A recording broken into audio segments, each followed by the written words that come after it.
A firm owned by Venezuela could be allowed to take over one of this country's top voting machine firms.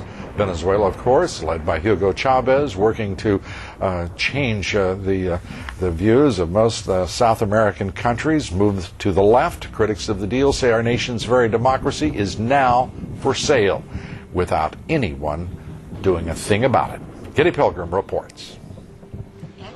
The use of some 19,000 electronic voting machines in the city of Chicago and Cook County primary on March 21st of this year is now under intense scrutiny.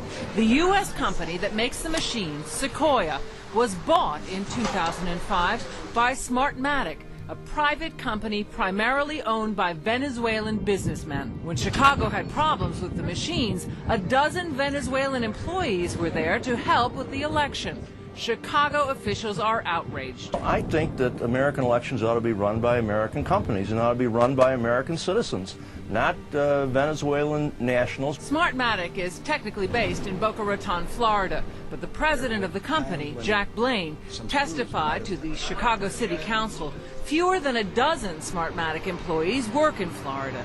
The majority of the workers are based in Venezuela. Watchdog groups question why U.S. voting machines would be under the control of citizens of another country, especially a country whose own election process is highly suspect. We believe this is a national security issue. There is no way that companies belonging to non-U.S. corporations should have access to our elections. The Treasury Department is supposed to monitor sales of U.S. companies to overseas investors where there is a question of national security, such as in the Dubai ports deal, the so-called CFIUS review process. Some in Congress are demanding an investigation. In the case of Smartmatic, there are a number of unanswered questions. That's why I wrote to the Secretary of the Treasury and asked them to review the ownership. It's offshore, it's murky, no one seems to know who owns it. Certainly our government should know. A potential risk to the democratic process. Now, we called the Treasury Department to ask if the sale of Sequoia in 2005 had been reviewed or not.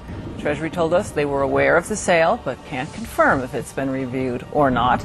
And some in Congress and voter watchdog groups also are demanding a better answer than that. I continue to think that our voting machines are too vulnerable. Researchers have repeatedly demonstrated that ballot recording machines and other voting systems are susceptible to tampering. Even hackers with limited prior knowledge, tools, and resources are able to breach voting machines in a matter of minutes. In 2018, electronic voting machines in Georgia and Texas deleted votes for certain candidates or switch votes from one candidate to another. The biggest seller of voting machines is doing something that violates Cybersecurity 101, directing that you install remote access software, which would make a machine like that, a magnet for fraudsters and hackers. These voting machines can be hacked quite easily. You could easily hack into them. It makes it seem like all these states are doing different things, but in fact 3 companies are controlling them. It is the individual voting machines that pose some of the greatest risks. There are a lot of states that are dealing with antiquated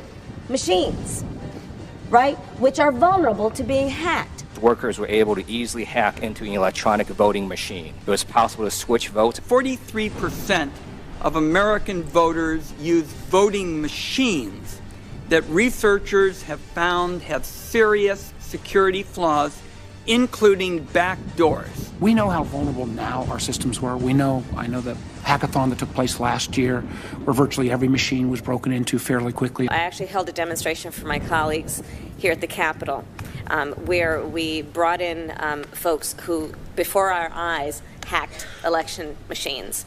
Those that are being used in many states. Aging systems also frequently rely on unsupported software like Windows XP in 2000, which may not receive regular security patches and are thus more vulnerable to the latest methods of cyber attack. In a close presidential election, they just need to hack one swing state, or maybe 1 or 2, or maybe just a few counties in one swing state. I'm very concerned that you could have a hack that finally went through. The Trump campaign continues to file lawsuits in swing states where the president has questioned the integrity of the election. Senate Democrats are defending the results by quoting a federal government agency.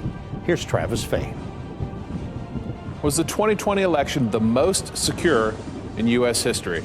That's what Democratic Senator Tammy Baldwin said in a recent interview. Take a look.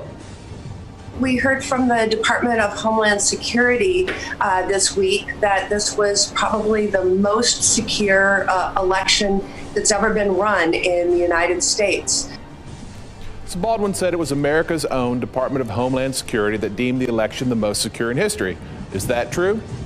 It is. On November 12th, officials from 2 Homeland Security committees released a joint statement to debunk misinformation. The statement says the November 3rd election was the most secure in American history. It also addressed claims of rampant fraud, saying there's no evidence that any voting system deleted or lost votes or was in any way compromised. Baldwin accurately represented the department's statement, and so the Truth Meter rates her claim true. For the latest updates and facts,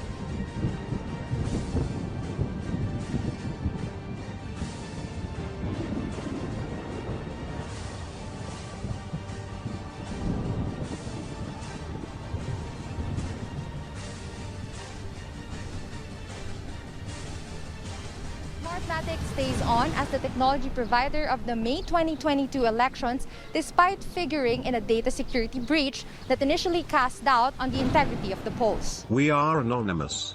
We are legion. We do not forgive. We do not forget. Expect us.